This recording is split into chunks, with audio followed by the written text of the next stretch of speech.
Jack's blog. Stormy February. It's winter at Hilltop Farm. Young blogger Jack describes a storm brewing.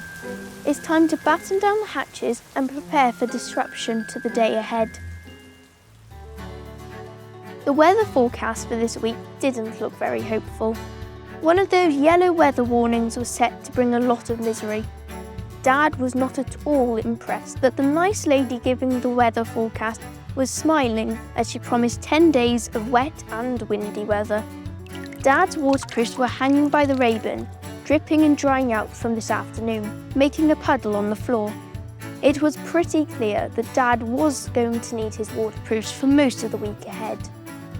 Dad made himself a second cup of coffee and turned off the television. Watching the forecast again wouldn't make the sun come out.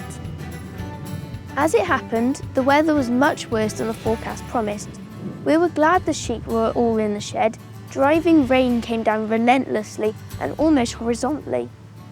The chickens have to be shut in because of avian flu, but they didn't even try to come out of the coop into their little fenced-off area.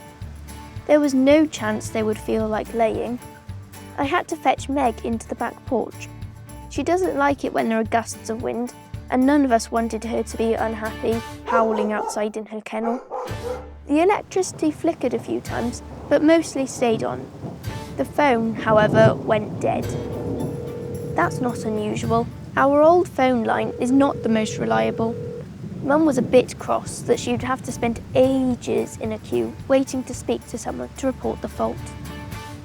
I took Meg out for a walk the next morning, and it didn't take us long to discover that the storm had left its mark and created some extra work for Dad. A tree had fallen across the lane by the cowshed. We'd have to get it moved. First of all, we fed the stock, the sheep, cows and pigs. Sal had to feed the hens today as Dad needed me to help shift the wood. Dad put his chainsaw to good use, and it didn't take too long to get all the cut up and loaded onto the trailer. It's always a bit sad to see an old tree laying on the floor at the end of its days. I wondered how old it was. Dad thought it must have been at least 100 years old. It was a sycamore. We have already lost trees to ash dieback disease, so it was a real shame to see another gone. Still, the new oak trees we planted down by Springfield are coming along well. They are already taller than me.